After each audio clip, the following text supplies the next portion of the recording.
adjusted his tie in the bathroom mirror of their modest suburban home, watching the reflection of a man who'd perfected the art of invisibility. For 15 years, he played the role of the unremarkable middle manager, the dependable but forgettable husband who brought home a steady paycheck and asked for nothing more than peace.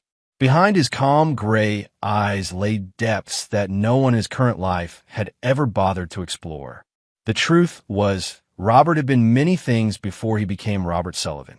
Before he'd chosen this quiet life, he'd been someone else entirely. Someone who'd built empires and crushed enemies without breaking a sweat.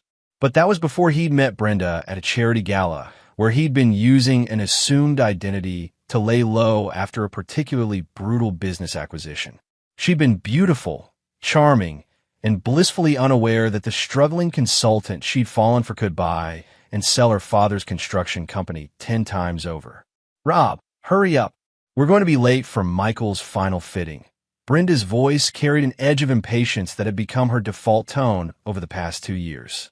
Their son's wedding was in 3 days, and she'd been orchestrating every detail with military precision, not out of love for their boy, but because this was her moment to shine in front of the family and friends who'd always looked down on her choice of husband. Robert smiled at his reflection. Soon, very soon, the performance would end. Downstairs, Brenda was already in the car, engine running, her manicured fingers drumming against the steering wheel. At 43, she maintained her beauty through expensive treatments that she somehow always found money for, despite their supposedly tight budget. Her auburn hair was styled in soft waves that framed her face perfectly, and her designer dress, another mysterious purchase, hugged her figure in all the right places. Finally, she muttered as Robert slid into the passenger seat. "I swear, sometimes I think you move slow on purpose just to annoy me. Sorry, dear. Just wanted to look presentable for our son's big day." Robert's voice carried the same mild, apologetic tone he'd perfected over the years. The tone of a man who'd been beaten down by life and accepted his place in the pecking order. Brenda snorted. "Presentable, right? Well, try not to embarrass us in front of the Matthews family. Craig's parents already think Michael could have done better in the father department." Craig Matthews. Even thinking the name made Robert's jaw clench slightly, though he kept his expression neutral. Craig was everything Robert pretended not to be. Wealthy, confident, successful, and currently having an affair with his wife. Robert had known for 8 months now, had watched and documented every secret meeting, every stolen kiss, every lie that fell so easily from Brenda's lips. The knowledge had been a gift, in a way. It had freed him from any lingering guilt about what he was going to do. "The Matthews family seems very accomplished," Robert said carefully, watching Brenda's face for any telltale signs. There, the slight flush in her cheeks, the way her grip tightened on the steering wheel. "Craig is Michael's best man for a reason," she said, her voice taking on a defensive edge. "He's been a real friend to our son, helped him with connections for his job, been there when—" She trailed off, clearly having almost said too much. "When what?" Robert pressed gently. "Nothing. Just when Michael needed guidance. Male guidance." The implication hung in the air between them, that Robert had somehow failed as a father, that Craig had stepped in to fill the void. Robert nodded slowly, filing away another piece of evidence for the case he was building. Not for any court of law, but for the court of public opinion that would soon sit in judgment of them all. They arrived at the upscale bridal shop, where Michael was having his final tuxedo fitting. Their son stood before a 3-way mirror, looking handsome and nervous in his black formal wear. At 25, Michael had inherited his mother's striking features and his father's subtle intelligence, though he'd never seen past the carefully constructed facade Robert maintained. "Dad!" Michael's face lit up as they entered. Despite everything, Robert felt a genuine warmth for his son. Michael was a good kid who'd simply been influenced by his mother's opinions about his father's worth. "You look great, son." Robert clapped him on the shoulder, noting how Michael had filled out since college. "Sarah's going to be speechless." "Thanks, Dad. I just hope everything goes perfectly. You know how important this is to Mom." And there it was, the casual dismissal, the assumption that this day was about Brenda's social standing rather than his son's happiness. Robert had watched this pattern develop over the years, seeing how his wife had systematically undermined his relationship with her son, painting him as the weak link in their family chain. Brenda was already chatting with the seamstress about final adjustments, her voice carrying across the shop as she detailed her vision for the perfect wedding photos. She wanted everything to look flawless, wanted the world to see her as the successful mother who'd raised an accomplished son despite her disappointing husband. Mr. Sullivan, a voice interrupted his thoughts. Craig Matthews had entered the shop, looking every inch the successful investment banker in his perfectly tailored suit. At 35, Craig was younger than Robert, but carried himself with the kind of arrogant confidence that came from never having faced real consequences. "Craig," Robert replied with a mild smile, extending his hand. "Good to see you." Craig's handshake was deliberately firm, a small power play that Robert absorbed without reaction. "Likewise. Big day coming up. I hope you're ready for all the excitement." There was something in Craig's tone, a subtle mockery that suggested he knew exactly how little Robert understood about the true nature of the excitement to come. Behind Craig's confident smile, Robert could see the man who whispered sweet lies to his wife, who made promises about the life they'd have together once she finally left her pathetic husband. "Oh, I'm ready," Robert said quietly. "I've been preparing for this day longer than you might imagine."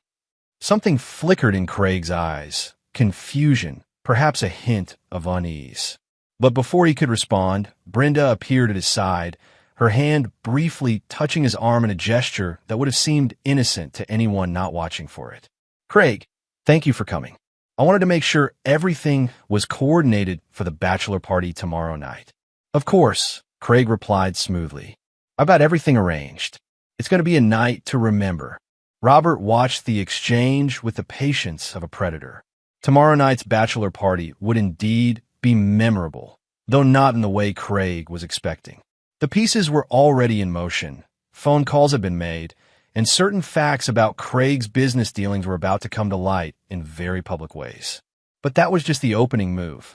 The real game would begin at the wedding itself, when Robert finally shed his mask and showed them all who they'd really been dealing with for the past 15 years.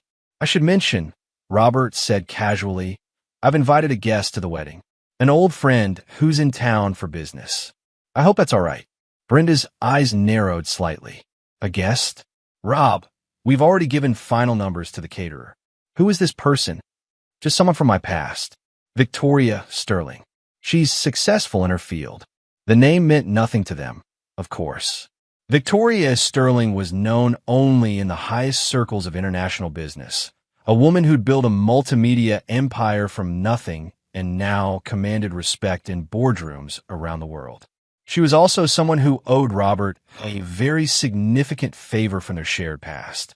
"Well, I suppose one more person won't hurt," Brenda said with obvious irritation. "Though I wish you'd mentioned this sooner." Robert nodded apologetically. "Sorry, dear. It was a last-minute thing." As they left the shop, Michael walking between his parents with his garment bag, Robert allowed himself a small smile. In less than 72 hours, the carefully constructed world that Brenda and Craig inhabited would come crashing down around them. And unlike the mild-mannered man they thought they knew, Robert Sullivan never forgave and never forgot. The stage was set. Now it was time for the show to begin. Chapter 2. Shadows and Secrets. The Sterling Hotel's penthouse suite overlooked the city like a throne room, its floor-to-ceiling windows offering a panoramic view of the lights below. Victoria Sterling stood silhouetted against those windows, her platinum blonde hair catching the soft lamplight as she reviewed the documents spread across the mahogany table. At 41, she possessed the kind of timeless elegance that came from absolute confidence in her own power. "You're certain about this timeline?" she asked without turning around, her voice carrying a slight British accent that spoke of expensive schools and old money. Robert sat in one of the leather chairs, looking entirely different than he had at the tuxedo shop that afternoon. Gone was the slightly rumpled appearance, the apologetic posture, the mild expression of a man beaten down by life.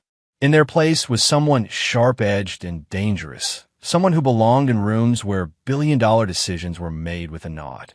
"Everything's in motion," he confirmed, his voice deeper now, carrying an authority that Brenda had never heard. "Craig's bachelor party is tomorrow night. The venue I've arranged will ensure maximum exposure when the story breaks." Victoria finally turned, her ice blue eyes studying him with the intensity of a shark sensing blood. "You know, I could simply destroy them financially and be done with it. A few phone calls, some strategic pressure. They'd be bankrupted by noon." "Too clean," Robert replied, shaking his head. "They need to understand what they've lost. Brenda needs to see exactly how far she's fallen, and Craig needs to face the consequences of thinking he could take what belongs to me. And your son?" Robert's expression hardened. "Michael made his choice when he sided with them against me. When he laughed at his father behind my back and called me weak. When he chose Craig as his role model over his own blood." Victoria nodded slowly, understanding the depth of betrayal that went beyond mere adultery. She'd known Robert for 20 years, had watched him build and destroy business empires with the kind of ruthless precision that made him both feared and respected in certain circles.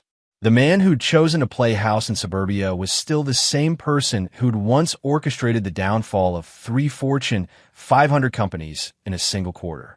"The timing of my arrival at the wedding will be crucial," she said, moving to pour herself a glass of wine from the bottle chilling on the side table. "Too early, and it loses impact. Too late, and they might have already scattered."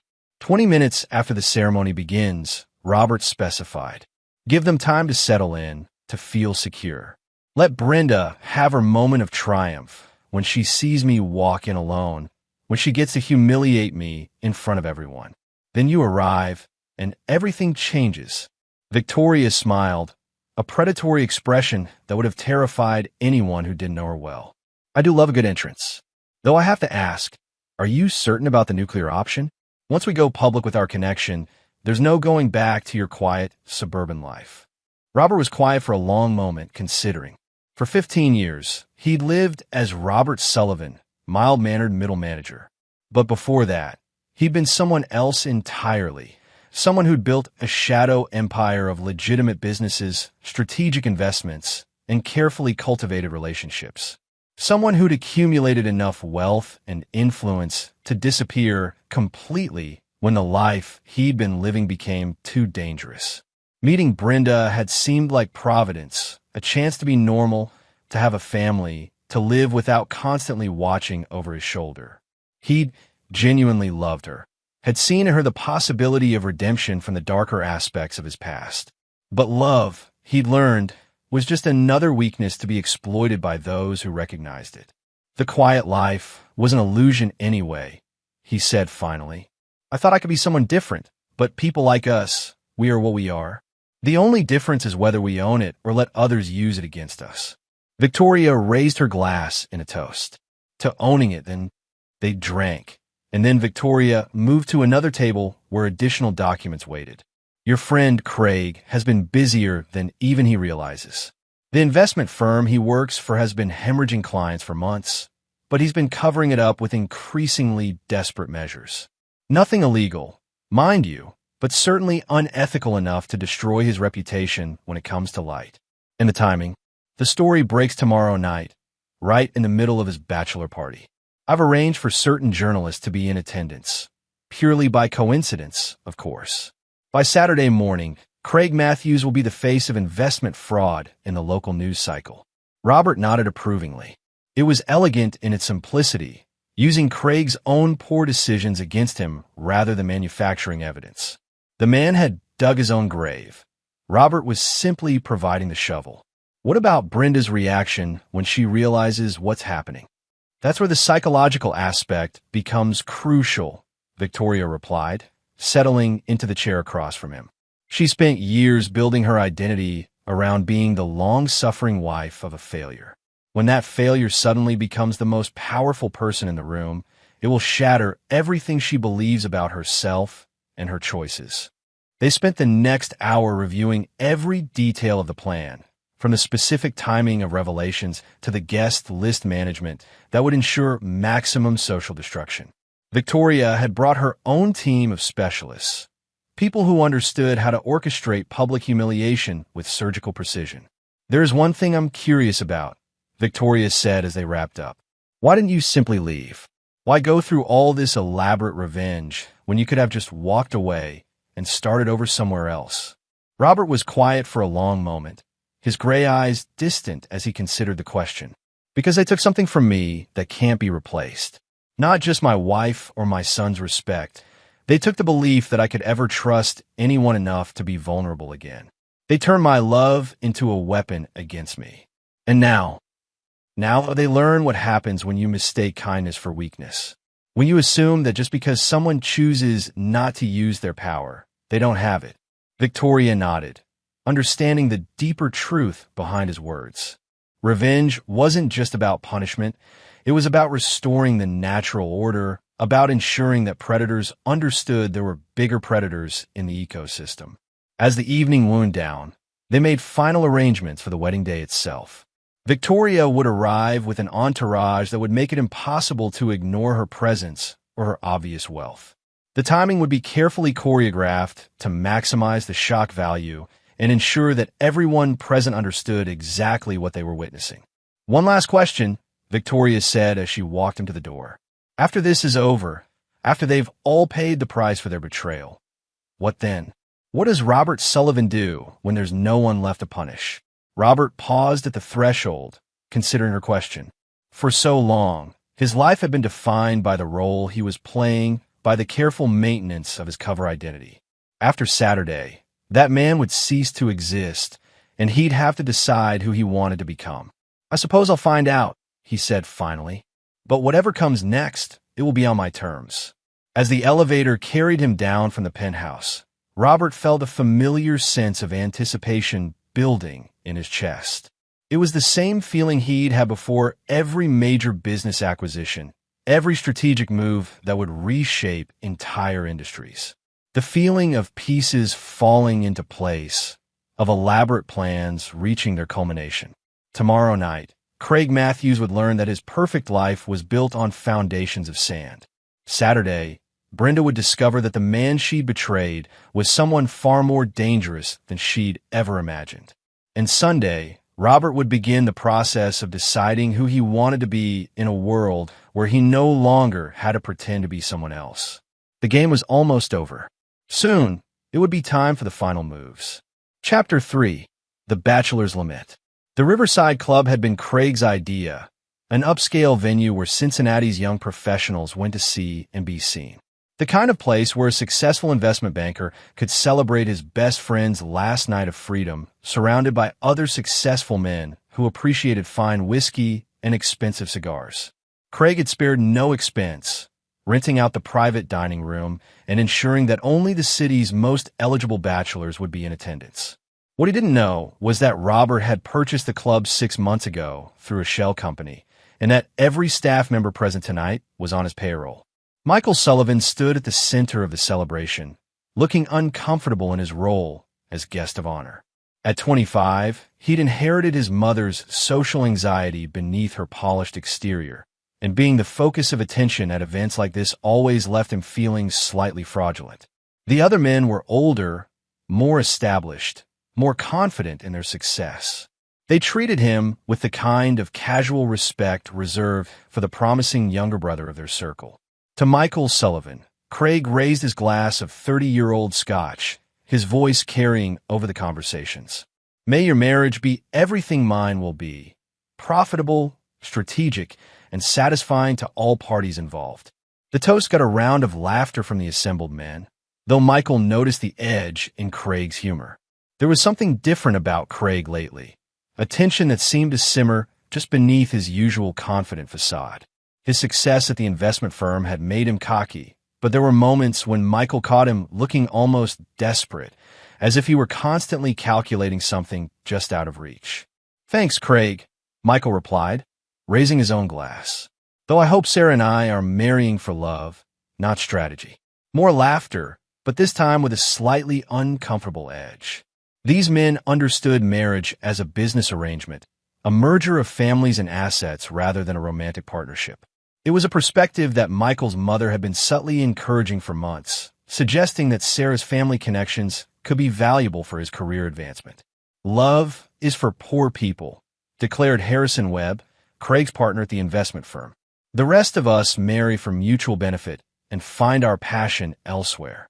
The comment drew nods of agreement from several of the other men, and Michael felt a familiar sense of disconnection from this world that his mother was so eager for him to join. These weren't his friends. They were Craig's friends, men who tolerated him because of his connection to Craig and his potential future value to their network. Speaking of passion elsewhere, Harrison continued, lowering his voice conspiratorially. "Craig, how's your side project coming along? The one with the older woman?" Michael looked up sharply, something cold settling in his stomach as he saw the expression that flashed across Craig's face. It was gone in an instant, replaced by Craig's usual confident smirk, but Michael had seen enough to recognize guilt when it appeared. "Gentlemen never kiss and tell," Craig replied smoothly, but his eyes were scanning the room as if looking for exits. "Come on," Harrison pressed, emboldened by alcohol and the encouragement of the other men. "We've all seen you sneaking around with her. Red hair, great body, looks like she could teach a younger man a few things." "Who is she?" Michael's blood turned to ice as the description registered. Red hair, great body, older woman. His mother fit that description perfectly, and she'd been acting strangely for months. New clothes, mysterious appointments, a general air of excitement that she tried to hide whenever his father was around. "Harrison, you're drunk," Craig said, his voice carrying a warning edge that the other man either didn't hear or chose to ignore. "Drunk, maybe, but not blind. She's married, isn't she? That's why all the secrecy. Come on, Craig, we're all friends here. What's her story?" The room had gone quiet now, sensing drama in the making. Michael found himself standing frozen, his glass halfway to his lips, as a horrible possibility began to take shape in his mind. His mother's new wardrobe, her unexplained absences, the way she looked at Craig during family gatherings, like she was sharing some private joke that excluded everyone else. "Her story," Craig said slowly, his confidence returning as he seemed to make a decision, "is that she's trapped in a marriage to a weak man who can't satisfy her needs. A man who's so pathetic that his own wife comes to me for what she can't get at home." Michael's glass slipped from his numb fingers, shattering on the hardwood floor with a sound that seemed to echo through the sudden silence. Every eye in the room turned to him, and he saw the exact moment when Craig realized what he'd just revealed. "Michael," Craig started, his face going pale. "I didn't mean—" "My mother," Michael said quietly, his voice barely audible. "You're talking about my mother." The silence stretched like a taut wire, ready to snap. Several of the other men shifted uncomfortably, suddenly finding their drinks fascinating as they realized they'd stumbled into a family drama that was about to explode. Craig's mouth opened and closed several times before he managed to speak. "Look, Michael, it's not what you think. Your mother and I, we're just what?" Michael's voice was gaining strength now, fueled by a rage that was building from somewhere deep in his chest. "Just fucking behind my father's back? Just making him look like a fool while you celebrate how clever you are?" "Your father is a fool," Craig shot back, his own anger flaring now that his secret was out. "Your mother deserves better than a man who can't even provide for his family properly. She deserves someone who can give her the life she wants." Michael stared at him for a long moment, seeing Craig clearly for perhaps the first time. Not the successful mentor figure his mother had painted him as, but a predator who'd systematically seduced his way into their family for his own gratification. "And you think that someone is you?" Michael asked, his voice deadly quiet. "I know it is," Craig replied with returning confidence. "I can give her things your father never could. Security, excitement, a future worth having. She knows it too." The slap came so fast that Craig didn't have time to react. Michael's palm connected with his cheek with a sound like a gunshot, and Craig stumbled backward, his hand flying to his face in shock. "You son of a bitch," Michael snarled. "That's my family you're talking about." "Your family?" Craig laughed bitterly, straightening up and adjusting his tie. "Your father's a joke, Michael. He works a dead-end job and lives in a house he can barely afford. Your mother settled for him because she didn't know better, but now she does. And deep down, you know I'm right." The words hit Michael like physical blows because part of him didn't know Craig was right, at least about his father's apparent failures. He'd grown up watching his mother's frustration with her modest lifestyle, listening to her complaints about his father's lack of ambition, absorbing the subtle message that Robert Sullivan was somehow less than other men. But hearing it stated so baldly, seeing the smug satisfaction on Craig's face as he destroyed his family's foundation, Michael felt something snap inside him. "Get out," he said quietly. "Michael, be reasonable. Get out," Michael roared, his voice carrying through the private dining room and into the main club beyond. "Get out before I do something we'll both regret." Craig looked around the room at the other men, clearly expecting support, but found only uncomfortable stares and sudden fascination with shoes and drink glasses. The revelation had crossed a line that even these morally flexible men weren't willing to cross. Betraying a friend's family was one thing, but bragging about it was another entirely. "Fine," Craig said, straightening his jacket and trying to regain his composure. "But this doesn't change anything, Michael. Your mother made her choice. She chose me."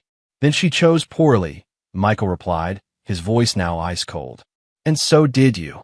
Craig left without another word, and the bachelor party died with his departure. The other men made awkward excuses and filtered out over the next 20 minutes, leaving Michael alone with his shattered illusions and a growing sense of dread about what this meant for his wedding in 2 days. But as he sat in the empty dining room, surrounded by the detritus of what should have been a celebration, Michael began to think about his father differently.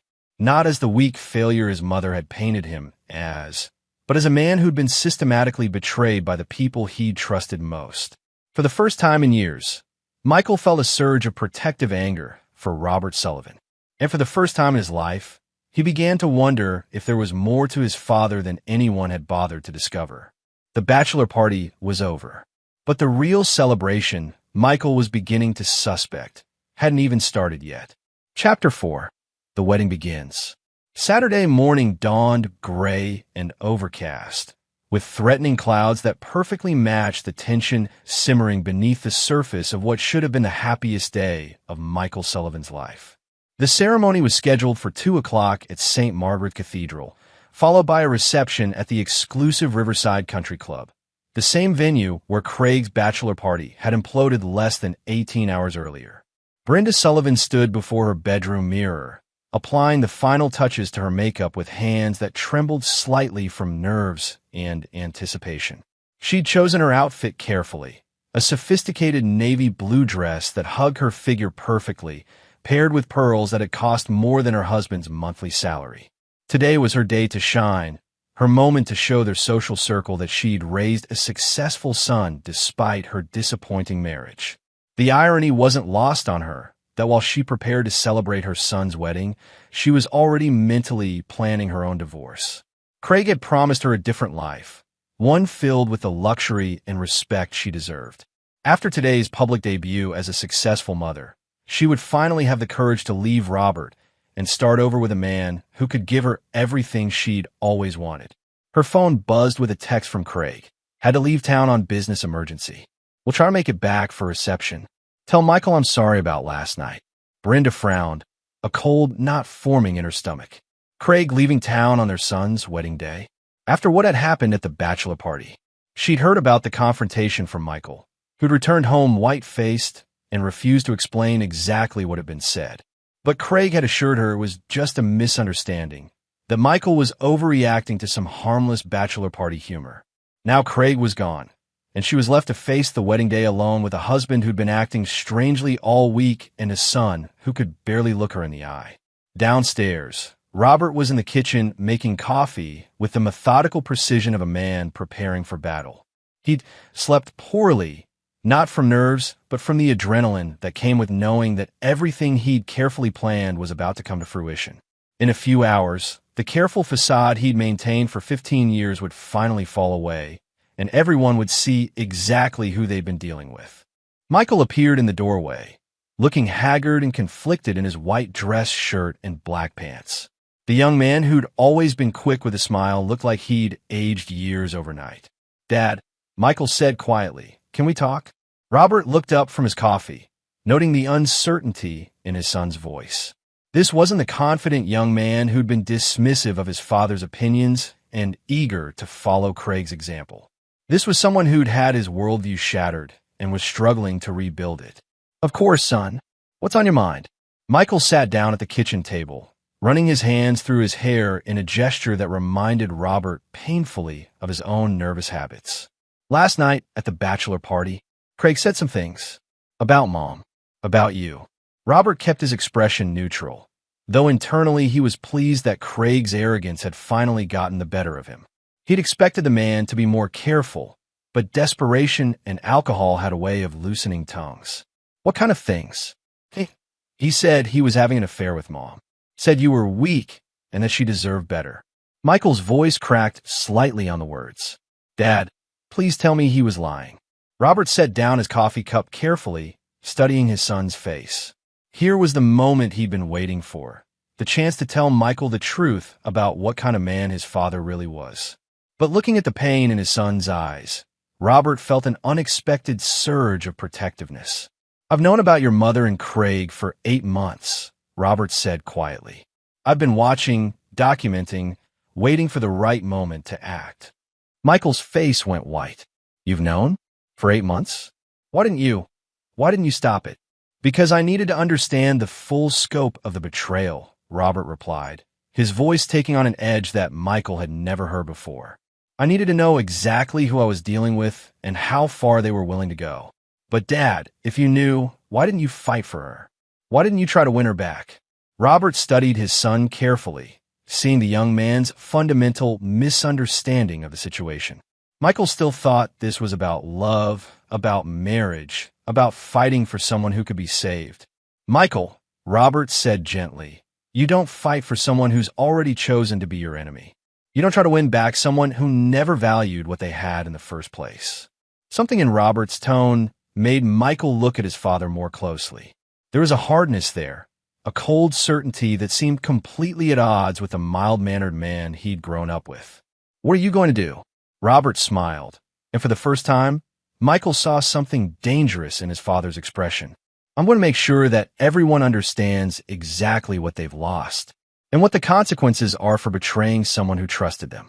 Before Michael could respond, Brenda's voice called down from upstairs. "Rob, Michael, we need to leave in 20 minutes. Robert stood up, straightening his tie with the same careful precision he'd used to plan every detail of what was about to unfold. "Son, I want you to remember something today. Watch carefully, and you'll learn the difference between being weak and choosing to be patient." Michael stared at his father, seeing him clearly for perhaps the first time in his life. This wasn't the defeated man his mother had always described. This was someone who'd been waiting, planning, preparing for exactly this moment. "Dad, what aren't you telling me?" Robert paused at the kitchen doorway, looking back at his son with something that might have been regret. "After today, you'll know everything. And then you'll have to decide who you want to be, someone who stands with family or someone who chooses sides based on convenience." As Robert left the kitchen, Michael sat alone with his growing sense that his wedding day was about to become something far more complicated than a simple celebration. Everything he believed about his family, about his future, about the kind of man his father was, had been turned upside down in the space of 24 hours. Upstairs, he could hear his parents moving around, preparing for the ceremony that would unite him with Sarah in marriage. But Michael was beginning to suspect that before this day was over, other unions would be permanently severed, and other truths would be revealed that would change everything he thought he knew about the people he loved. The gray clouds outside were growing darker, and Michael couldn't shake the feeling that a storm was coming that would reshape his entire world. As the Sullivan family prepared to leave for the cathedral, none of them were quite the same people they'd been when they'd woken up that morning. The masks were beginning to slip, and the carefully maintained fiction of their happy suburban life was about to collide with the brutal reality of betrayal, revenge, and the true cost of underestimating a patient man's capacity for retribution. The wedding was about to begin, but the real ceremony, the one that would determine who stood where when the dust settled, was still to come. Chapter 5: The Arrival. St. Margaret's Cathedral was a testament to old-world grandeur, its Gothic spires reaching toward the threatening sky like stone prayers. The afternoon light filtered through stained glass windows, casting colored shadows across the assembled guests who filled the oak pews with the quiet murmur of social anticipation. This was Cincinnati's social event of the season, the wedding of Michael Sullivan to Sarah Hartwell, uniting two families with deep roots in the community's establishment. Robert Sullivan walked down the center aisle alone, his modest gray suit marking him as distinctly out of place among the designer clothing and expensive jewelry that adorned the other guests. Whispers followed in his wake, not of respect or recognition, but of barely concealed pity and social awkwardness. Here was the father of the groom, the man who couldn't even afford a proper tuxedo for his own son's wedding. Brenda had arrived earlier with the wedding party, leaving Robert to make his solitary entrance as she'd planned. She wanted everyone to see the stark contrast between her successful son and her disappointing husband, to understand that whatever Michael had accomplished, it was despite his father rather than because of him. Robert took his assigned seat in the front row, noting the careful way other guests avoided making eye contact with him. To them, he was an embarrassment, the weak link in what should have been a perfect family portrait. He could feel their judgment, their whispered speculation about how someone like Michael had emerged from such unpromising genetic material. Behind him, he heard the familiar voice of Margaret Hartwell, Sarah's mother, speaking in a stage whisper designed to be overheard. "I still can't believe Brenda married that man. Look at him. He can't even manage to look successful at his own son's wedding." Her companion's response was equally audible. "Well, at least Michael takes after his mother. Thank goodness for that. Though I heard even she's finally come to her senses about the marriage." Robert smiled slightly, allowing their casual cruelty to wash over him like background noise. These people had no idea what they were about to witness, no conception that the unremarkable man they were dismissing would soon demonstrate exactly how little their opinions mattered. The ceremony proceeded with traditional elegance. Michael stood at the altar looking handsome but troubled, while Sarah glowed with bridal radiance beside him. Father Morrison's voice carried through the cathedral as he spoke about the sanctity of marriage, about commitment and faithfulness, about the bonds that should never be broken between those who love each other. The irony wasn't lost on Robert as he watched his son pledge eternal fidelity while his wife sat in the second row, checking her phone for messages from her lover who had mysteriously disappeared the night before. As the ceremony reached its midpoint, Robert checked his watch. 12 minutes past 2. In exactly 8 minutes, Victoria Sterling would make her entrance, and everything would change. But first, Robert had his own performance to give. During a pause in the service, he stood up slowly, his movement causing a ripple of attention through the assembled guests. Heads turned, eyebrows raised, as the father of the groom appeared to be preparing to speak without invitation. "Excuse me," Robert said, his voice carrying clearly through the cathedral despite its moderate volume.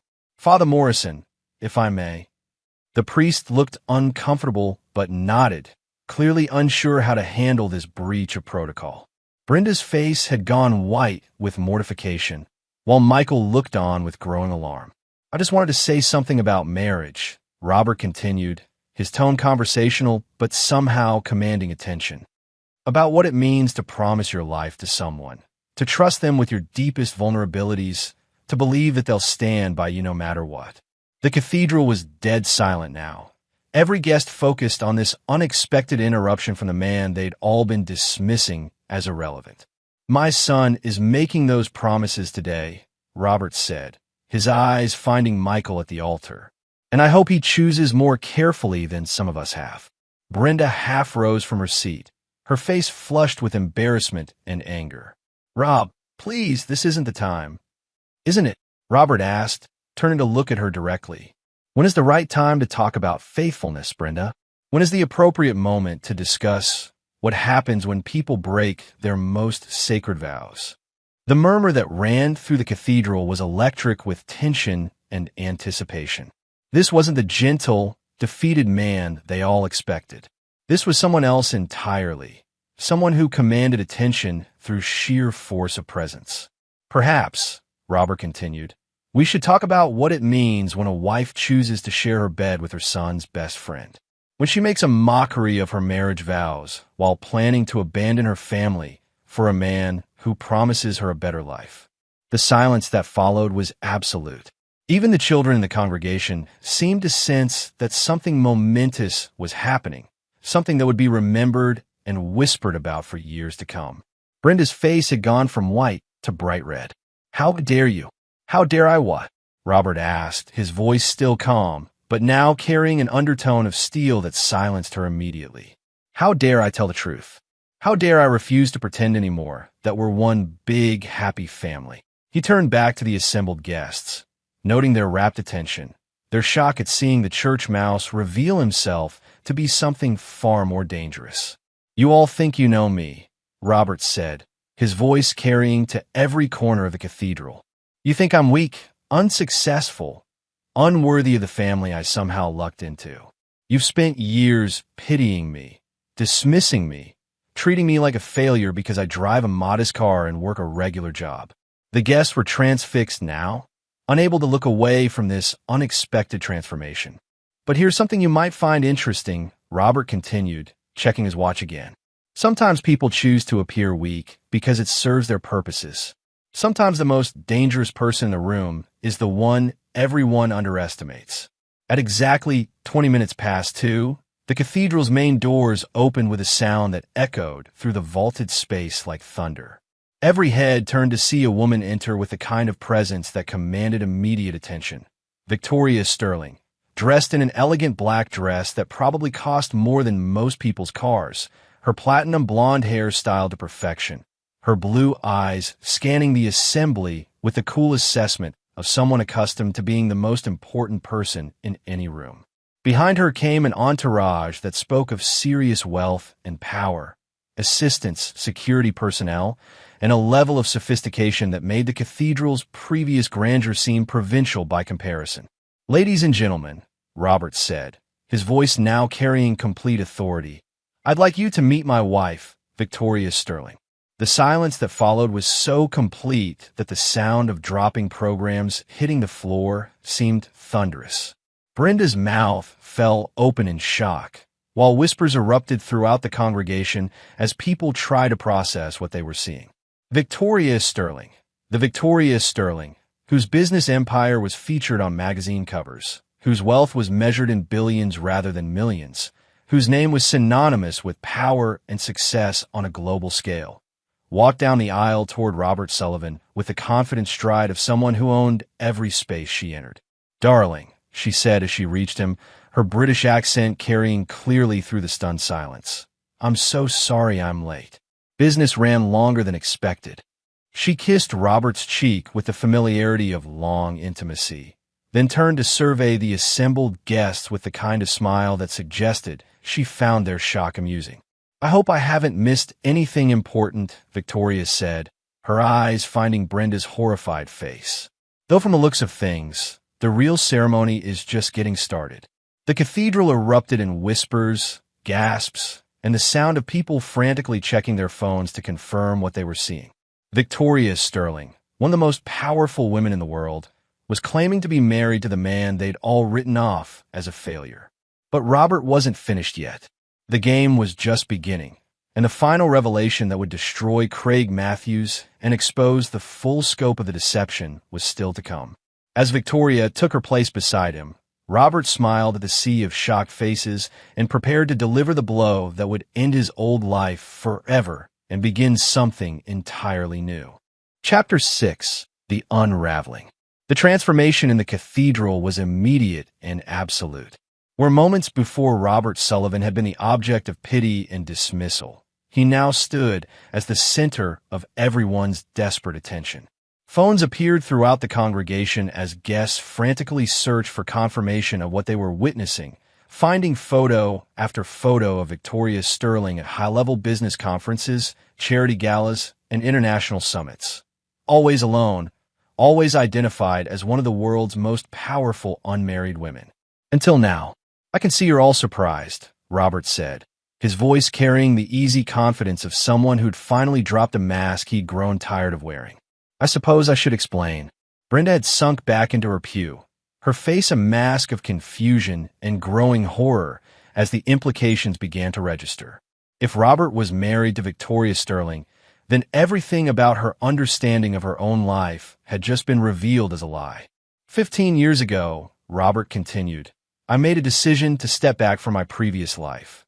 I'd been living in a world where success was measured by how completely you could destroy your competitors, where personal relationships were just another form of strategic alliance.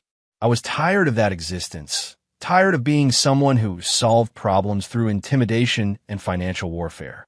Victoria smiled beside him, her presence lending credibility to every word he spoke.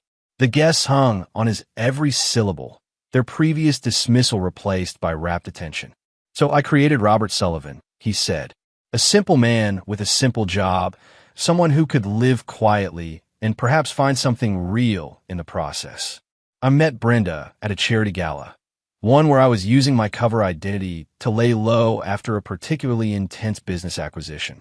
She was beautiful, charming, and completely unaware of who I really was. That's impossible, Brenda whispered, though her voice carried clearly in the cathedral's acoustics. You can't be. We've been married for 15 years. I would have known. Robert turned to look at her directly, and for the first time, she saw the truth in his eyes. Not the mild disappointment of a beaten-down husband, but the calculating coldness of someone who'd been playing a role for longer than she could comprehend. You knew exactly what you wanted to know, Robert replied. You knew I brought home a steady paycheck, that I didn't interfere with your social climbing, that I was convenient to have around when you needed a husband for appearances. You never bothered to ask deeper questions because you weren't interested in deeper answers. Victoria stepped forward slightly, her voice carrying the crisp authority of someone accustomed to commanding boardrooms full of powerful men. What my husband is trying to say, rather more diplomatically than I would, is that you all chose to see what you expected to see. A successful woman like myself doesn't simply disappear from public view without careful planning and complete trust in her partner's ability to maintain necessary discretions. The pieces were falling into place for some of the quicker minds in the congregation. If Robert Sullivan was really married to Victoria Sterling, then his modest lifestyle hadn't been the result of failure. It had been a carefully maintained cover story that had fooled everyone, including his legal wife. But the marriage license, Brenda said weakly, our wedding, our life together, was perfectly legal but ultimately meaningless, Robert replied without emotion. I needed a cover identity that would stand up to scrutiny, and you needed a husband who wouldn't interfere with your plans. It worked well for everyone until you decided that wasn't enough. Father Morrison, who had been standing frozen throughout this exchange, finally found his voice. Mr. Sullivan, if you're already married, then this ceremony is invalid, yes, Robert confirmed. Though I suspect my son is beginning to understand that this day was never really about his wedding anyway. All eyes turned to Michael, who stood at the altar looking like a man watching his entire world collapse in real time. Sarah clung to his arm, her own face pale with the realization that her perfect wedding had just become the center of a scandal that would be talked about for generations. Dad, Michael said, his voice barely audible. What are you doing? I'm showing you what happens when people mistake patience for weakness, Robert replied. I'm demonstrating the consequences of betraying someone who trusted you enough to be vulnerable. Victoria checked her phone with the casual gesture of someone accustomed to managing multiple crises simultaneously. Speaking of consequences, she said, I'm afraid Mr. Matthews' situation has taken a rather dramatic turn for the worse. She showed her phone screen to the congregation, displaying a news headline that was already spreading across social media. Investment banker Craig Matthews arrested in federal fraud investigation. Clients left destitute as Ponzi scheme collapses. The photograph accompanying the article showed Craig in handcuffs being led from his office building, his face a mask of shock and defeat. It seems, Victoria continued, that Mr. Matthews' investment strategies were rather more creative than his clients realized. The FBI has been building a case for months, and last night's revelations provided the final piece of evidence they needed. Brenda's face went white as the full scope of her situation became clear. Craig wasn't just gone. He was destroyed, facing federal charges that would likely result in decades in prison. The man she betrayed her marriage for, the future she'd planned to escape to, had just evaporated like smoke. "You did this," she whispered, staring at Robert with growing horror. "You orchestrated all of this." "I simply provided certain information to the appropriate authorities," Robert replied calmly. "Information about investment strategies that were based on deception rather than legitimate business practices. The consequences of those strategies were always going to catch up with him eventually. I just ensured that it happened on a timeline that served my purposes." The congregation was in chaos now, guests frantically calling friends and family to share what they were witnessing. Social media feeds exploded with photos and videos of Victoria Sterling at a suburban wedding, of the mysterious transformation of Robert Sullivan, of the destruction of Craig Matthews' carefully constructed life. "But why?" Michael asked, his voice breaking. "Why destroy everything? Why not just leave if you were so unhappy?" Robert looked at his son with something that might have been sadness. Because leaving would have meant letting them win. It would have meant allowing your mother and Craig to believe that they were smarter, more deserving, more successful than the man they betrayed. And it would have meant never giving you the chance to understand what real strength looks like. Victoria placed a gentle hand on Robert's arm, a gesture that somehow conveyed both support and warning. They had achieved their primary objective, the complete destruction of their enemies' lives and reputations. But there was still the question of what came next, of whether there was any possibility of redemption for the relationships that had been sacrificed in the pursuit of revenge. "Michael," Robert said, his voice softening slightly, "you have a choice to make now. You can continue to believe that success is measured by appearances, that strength means dominating others, that family loyalty is conditional on convenience. Or you can choose to build something real with Sarah, something based on truth rather than deception."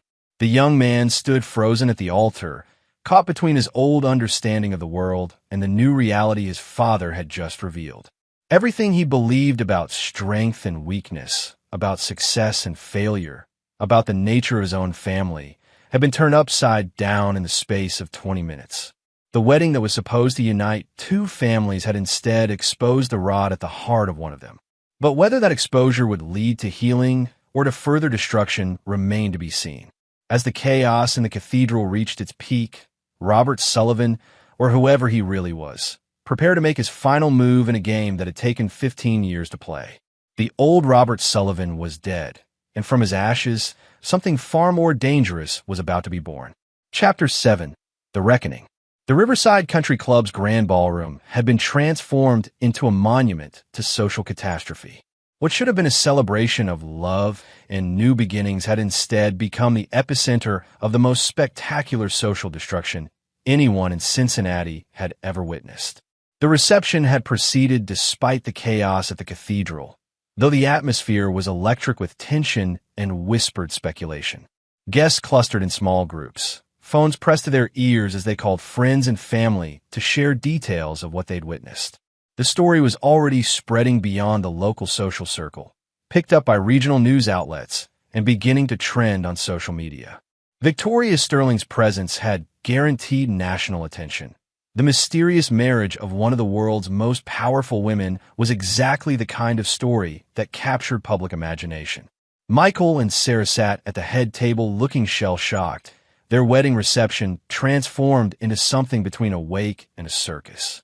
They'd gone through the motions of the traditional events, the first dance, the cake cutting, the toasts, but everything felt hollow and surreal, as if they were actors in a play no one had bothered to explain to them. Robert stood near the bar, accepting congratulations and questions from guests who had completely reversed their opinions of him in the span of a few hours. Men who had dismissed him as irrelevant now hung on his every word, hoping to establish some connection that might prove valuable. Women who had pitted Brenda for her unfortunate marriage now eyed Robert with calculating interest, wondering what other secrets he might be harboring. But Robert's attention was focused on his wife, who sat alone at a corner table, looking like a woman watching her entire world crumble in real time. Brenda had aged a decade in the past 4 hours, her carefully maintained facade cracking under the weight of public humiliation and the realization that everything she believed about her life had been a lie. Victoria approached the table where Brenda sat, her presence causing nearby conversations to quiet as people strained to overhear what the billionaire might say to the woman who had unknowingly stolen her husband. "Mrs. Sullivan," Victoria said, her voice carrying the crisp politeness of someone discussing an unpleasant but necessary business transaction. "I thought we should have a conversation." Brenda looked up with red-rimmed eyes, her face a mask of defeat and growing desperation. "What more could you possibly want from me? Haven't you done enough?" Victoria sat down across from her, noting the way other guests shifted position to better eavesdrop on their conversation. She was accustomed to being the center of attention, but she understood that this particular audience was witness to something more personal than her usual business dealings. "I want you to understand something," Victoria said quietly. "What happened today wasn't about punishing you for falling out of love with your husband. It wasn't even about the affair itself." "Then what was it about?" Brenda asked, her voice barely above a whisper. "It was about the fundamental disrespect you showed for someone who trusted you enough to be vulnerable," Victoria replied. "Robert gave up everything he was to become the man he thought you wanted. He buried his real self so completely that even I sometimes forgot who he used to be." Victoria paused, studying Brenda's face with the clinical interest of someone dissecting a business problem. "But instead of appreciating that sacrifice, you treated him like a failure. You mocked him to your friends, undermined him with your son, and ultimately betrayed him with someone who saw him as nothing more than a pathetic obstacle to overcome." "I didn't know," Brenda said weakly. "How was I supposed to know who he really was if he never told me?" "Because you never bothered to ask," Victoria replied with cutting precision. "In 15 years of marriage, you never once wondered why a man with Robert's intelligence and strategic thinking ability was content with a modest lifestyle. You never questioned how someone supposedly unsuccessful could be so confident in crisis, so unimpressed by the wealthy men you were so eager to social climb around."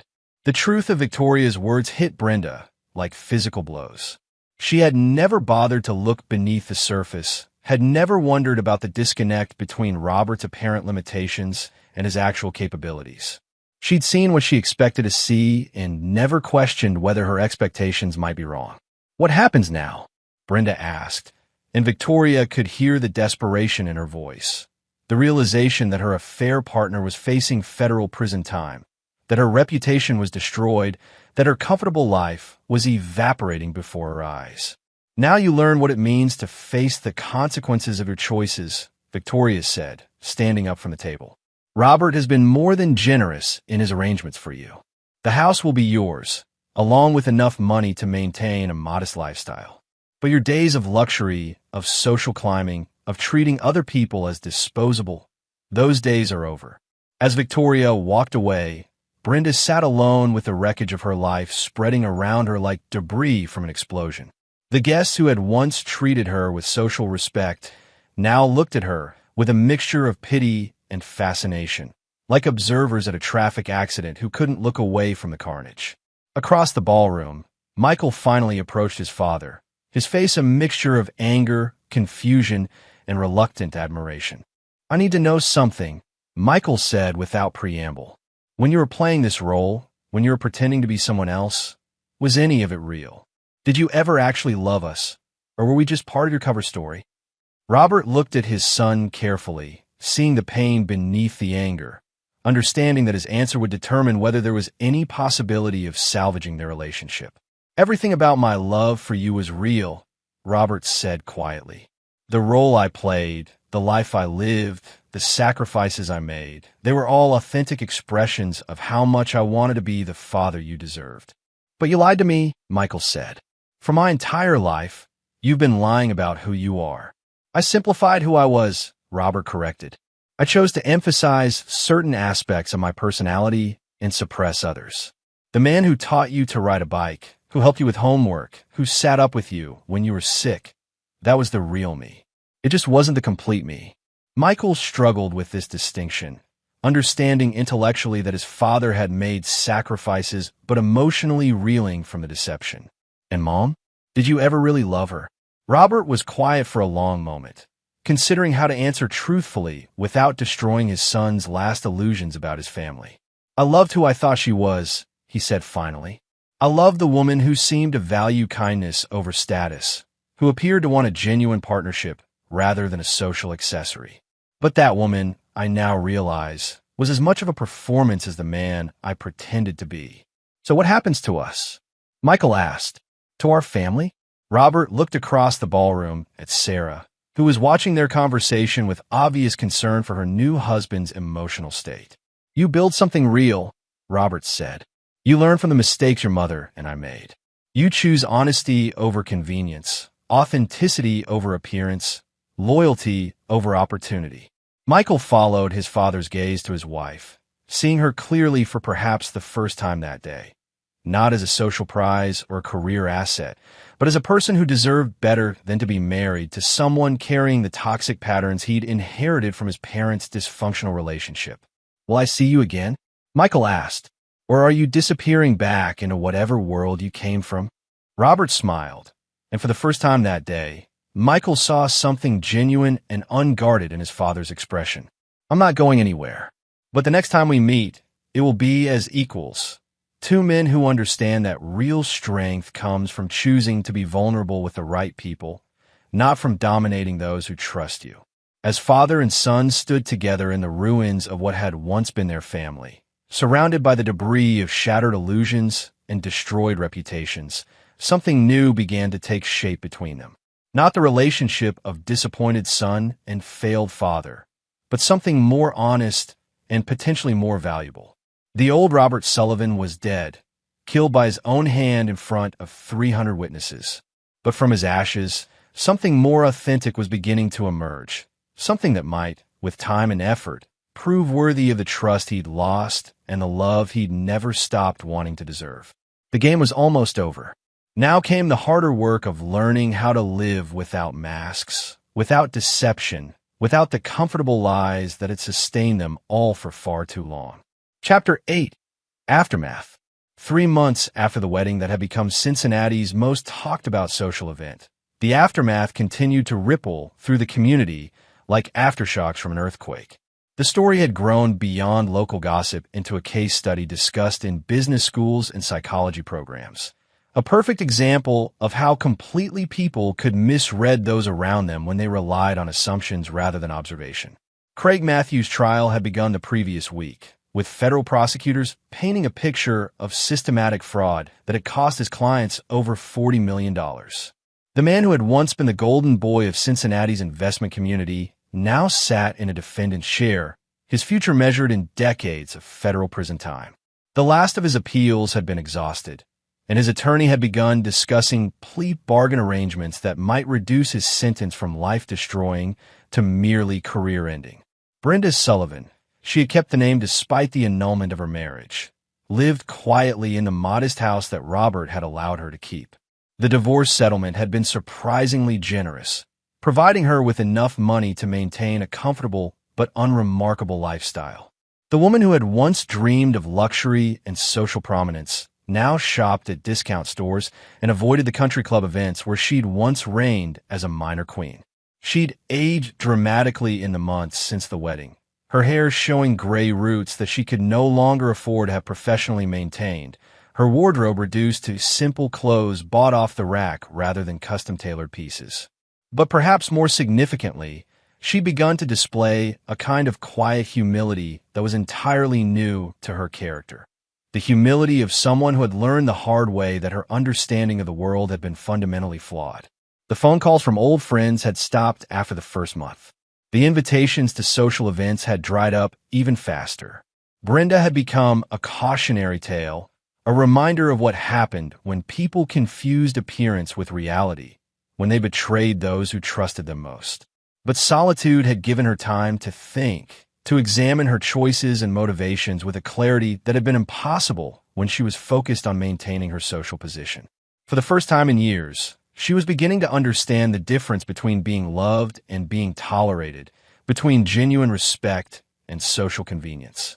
Michael and Sarah had moved to Portland, where Michael had found work with a technology startup that valued innovation over connections. The distance from Cincinnati had been necessary, both for their own emotional healing and to escape the constant reminders of the scandal that had defined their wedding day. Their marriage was stronger for having survived the chaos, though it had required brutal honesty about their motivations and expectations. Sarah had been forced to confront her own tendency towards social climbing, while Michael had to examine the ways he'd absorbed his mother's values without questioning them. They spoke to Robert regularly, video calls where he appeared relaxed and genuinely happy in ways Michael had never seen during his childhood. The man who had once seemed burdened by his ordinary life now carried himself with the easy confidence of someone who no longer had to pretend to be anyone other than himself. Victoria Sterling had returned to her public life with characteristic efficiency, though now she was photographed with Robert at high-profile events where his presence generated significant speculation about their relationship history. Business magazines ran articles analyzing their partnership, trying to understand how such a powerful woman had managed to maintain a secret marriage for over a decade. But for all the public attention, Robert seemed more interested in private redemption than public vindication. He'd established a foundation that provided financial assistance to families destroyed by investment fraud, a direct response to the damage Craig's schemes had caused to innocent victims. The work gave him a sense of purpose that had been missing during his years of suburban anonymity. On a gray October afternoon, Brenda sat in the kitchen of her modest house, staring at a letter that had arrived that morning. Robert's handwriting was unmistakable, though she hadn't seen it in months. Her hands trembled slightly as she opened the envelope, unsure what to expect from the man whose life she'd helped destroy and who had returned the favor with devastating precision. Brenda, the letter began, I've been thinking about forgiveness lately. Not the kind of forgiveness that excuses behavior or pretends that betrayal doesn't matter, but the kind that allows people to move forward without being forever defined by their worst moments. She paused in her reading, surprised by the tone. She'd expected anger, gloating, perhaps a final twist of the knife that had already cut so deeply.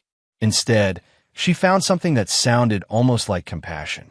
I want you to know that I understand how easy it was to underestimate me, the letter continued.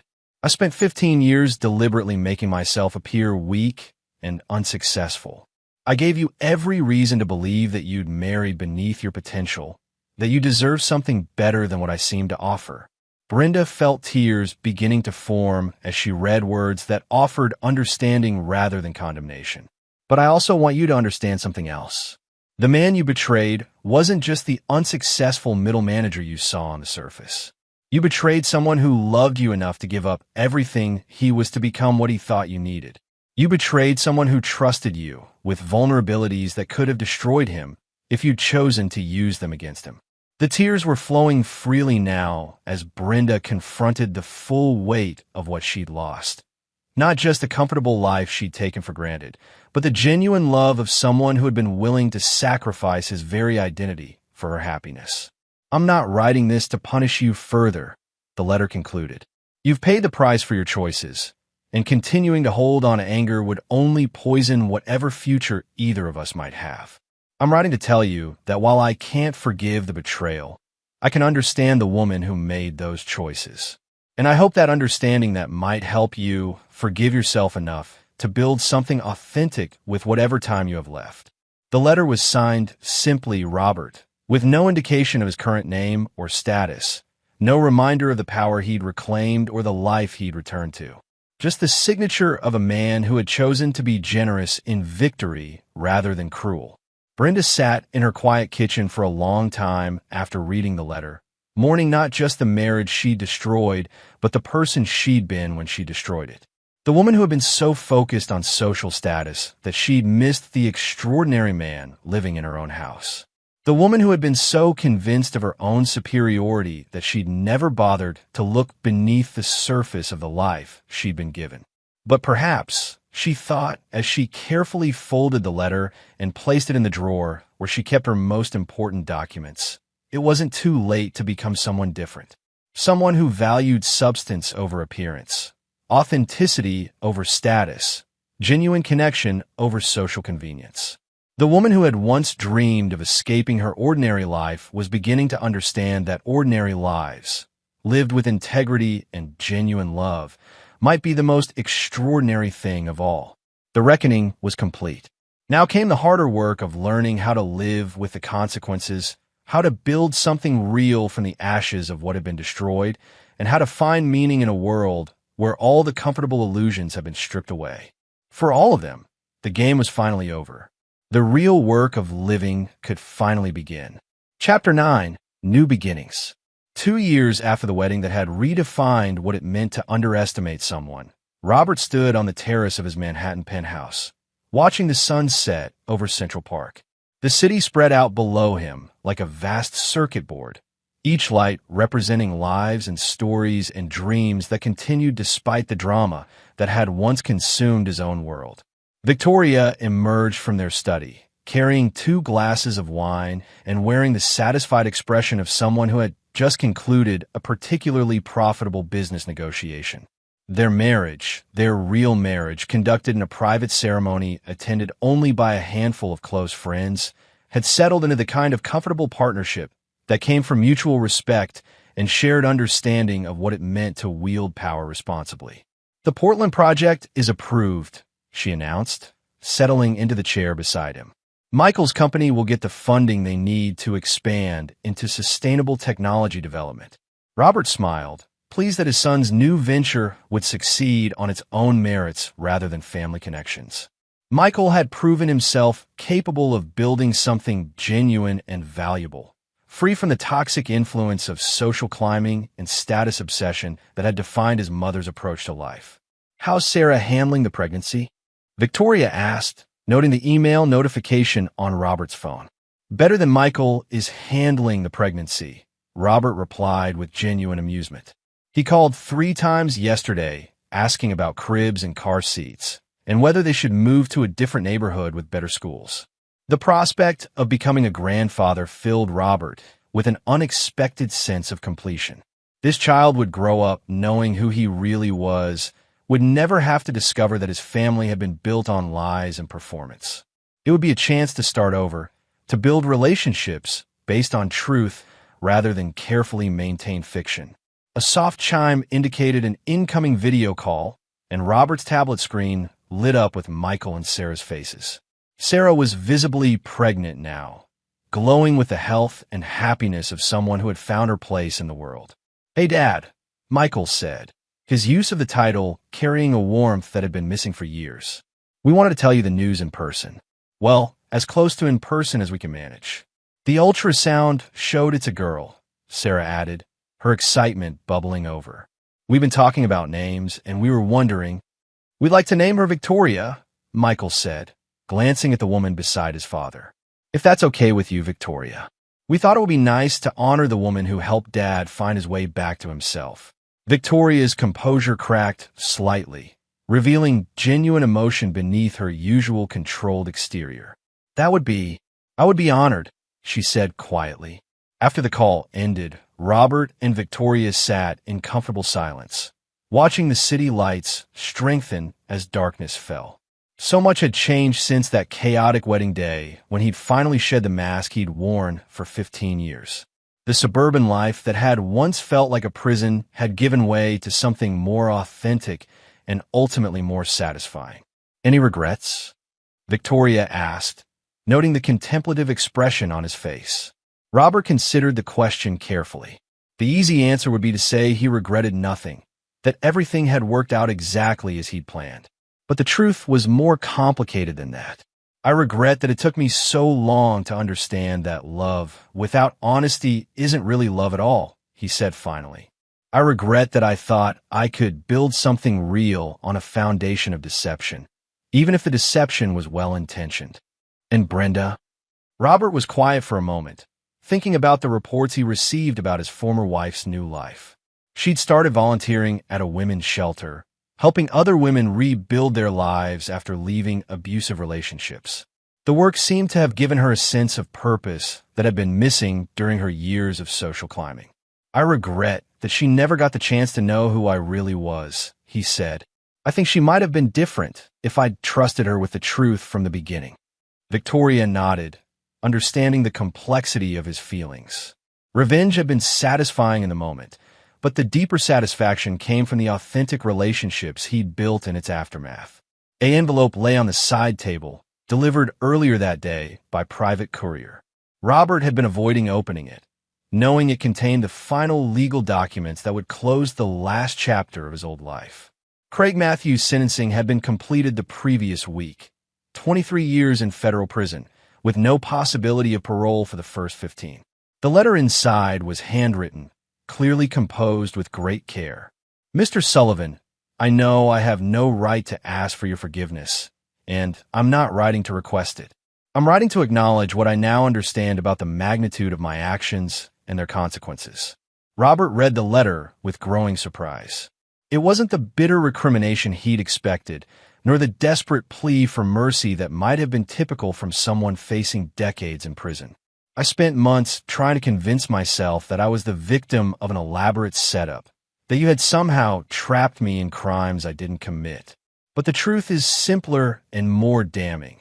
I destroyed myself through greed, arrogance, and the belief that other people existed for my convenience."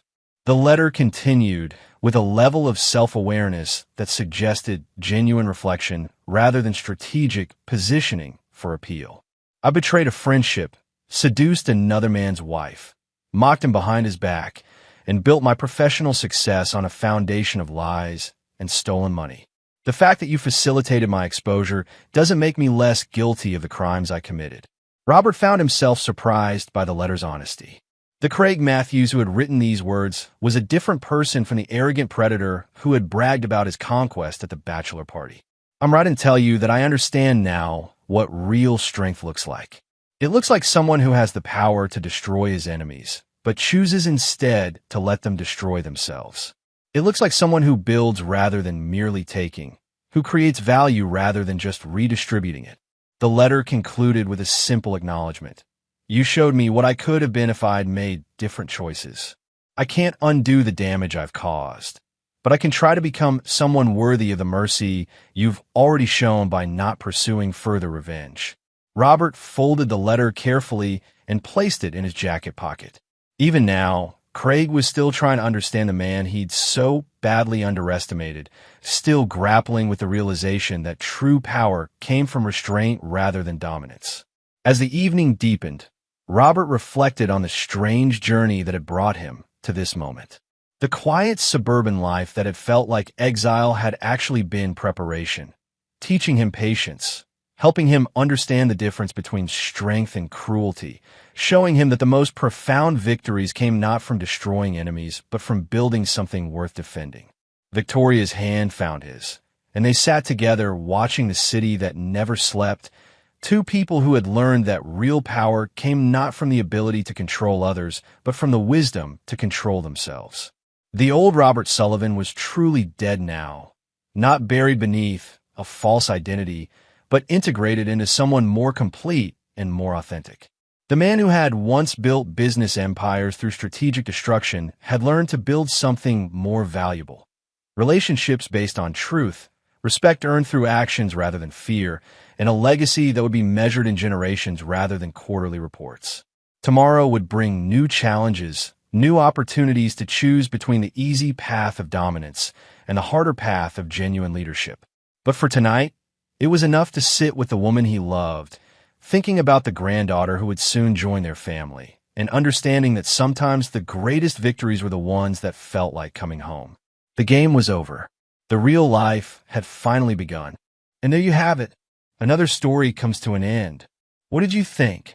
I'd love to hear your thoughts in the comments below. If you enjoy this story, consider joining our community by subscribing. It means the world to us. For more stories like this one, check out the recommended videos on screen, and I'll see you there.